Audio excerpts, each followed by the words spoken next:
2주 만에 글을 올리는 것 같다. 결코 내가 게을러서나 구독자도 안 느는데 유튜브 하지 말까? 전혀 이런 상황은 아니다. 오히려 온라인 사업과 유튜브는 고객의 반응을 바로 데이터로 볼 수 있으니 나에게는 아주 흥미로운 대상이다. 사실 미국 이민 관련 글을 쓰면서 처음에는 초기 정착 및 각종 우여곡절을 가지고 한 반년 분량을 쓸 줄 알았다. 하지만 웬걸? 한 달 지나니 집, 보험, 자동차, 애 교육 등이 다 세팅되고 이제는 그냥 일상이 되어버렸다. 그래서 향후 내용은 내가 무엇을 하면서 즐기고 어떻게 먹고 사는지에 대한 내용에 초점을 맞추려 한다. 돈 버는 것과 노는 것에 대한 얘기이다. 바로 전 내용에서 아마존 세팅에 대해 언급했었다. 지난 2주 동안 급속히 한국 식품 사업에 관심을 갖게 되었다. 그래서 오늘은 그걸 준비하면서 고민한 사항을 공유하려 한다. 대한민국 유사 이래 미국에서 한국의 위상은 누가 뭐래도 지금이 가장 높다. 스타벅스에서 커피를 마시고 있으면 블랙핑크 노래를 거의 듣게 되고 타깃이나 다른 쇼핑몰에 가면 아예 한 코너가 K-팝 앨범으로 도배되어 있다. 또한 삼성, LG TV가 가장 프리미엄 상품으로 등극한 건 오래됐고 미국에서 제네시스, 투싼 등을 사려면 대기를 걸어야 한다. 사실 푸드 시장에 대한 관심은 예전부터 남달랐고 기회가 된다면 레스토랑 사업은 항상 나의 옵션 중에 하나다. 그래서 갑자기 한국 식품을 내 사업 카테고리에 포함시켰다.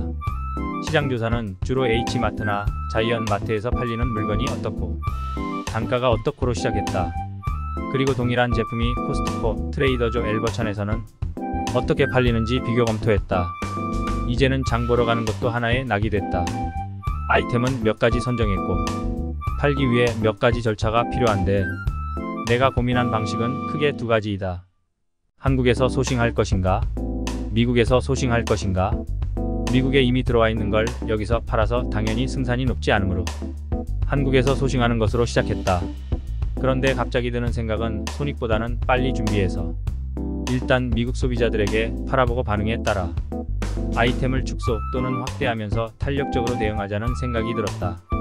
전략과 영업 경력이 골고루 있는 나는 의사 판단 관점에서는 영업 쪽에 항상 한 표를 준다. 왜냐하면 시장에 가까이 있기 때문이다. 그렇다고 전략이 경시되는 것은 아니다. 회사에서 전략을 다루면서 항상 후배들에게 하는 단골 레퍼토리가 있었다.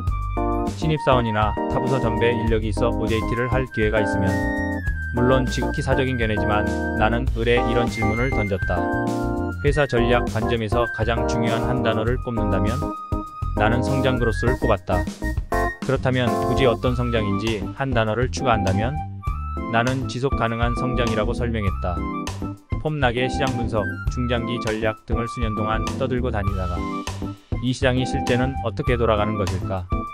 에 대한 고민으로 영업부서로 손들고 간 게 15년이 됐다. 하지만 현장에 가니 영업은 영업이고 전략은 전략이었다. 연관이 안 돼 있다는 게 아니라 그만큼 서로 뷰가 틀리다는 것이다. 설명이 길었지만 나는 일어나지도 않을 먼 상황을 고민하는 것보다 지금 할 수 있는 부분을 바로 확인해보는 걸 선호한다.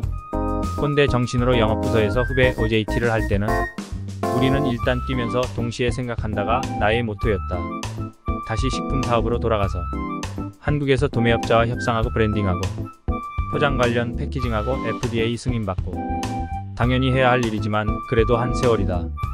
갑자기 드는 생각이 일단 손익 남기지 말고 미국에서 사서 포장해서 빨리 시장의 반응을 보고 싶었던 것이다. 그래서 방향을 틀어 국내 식품업체 미주법인 그리고 도소매 대리상, 할인마트 등의 스토킹을 하기 시작했다. 몇 번 물어보니 대충 한국에서 미국으로 어떤 구조로 물건이 수입돼서 현지에서 판매되는지는 알겠다. 브랜드 등록은 하루 만에 끝냈고 포장을 위해 오프라인 매장, 온라인 전문몰, 박스 업체를 확인했고 식품 성분 표시, 로고를 박스에 넣기 위해 스티커 판촉 업체와 컨택했다. 나도 폼나게 프린팅한 제작 포장을 쓰고 싶지만 그러면 최소 수량이 1000개, 쉽게 10,000개를 넘어간다. 최소 수량을 세팅하기 위한 업체 라인업을 완성하고 이제 구매 계약을 하려고 하면서 머리가 복잡해졌다. 첫 번째, 현지 대금 결제 문제.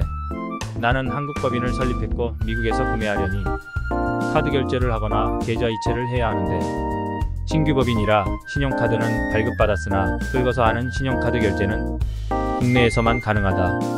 그래서 물리적 카드를 쓰는 게 아닌 온라인 쇼핑몰을 통해 구매하는 솔루션을 찾았는데 내가 원하는 제품이 온라인에는 일부만 있다. 계좌 이체를 하려고 하니 한국 법인은 아직 외환 계좌가 없어 직접 이체가 안 된다. 두 번째, 고정 사업장 이슈. 그래서 차선으로 식품은 소량으로 한국에서 구매해서 미국에서 내가 받고 여기서 포장 등 마무리 작업을 해서 진행하려 했다.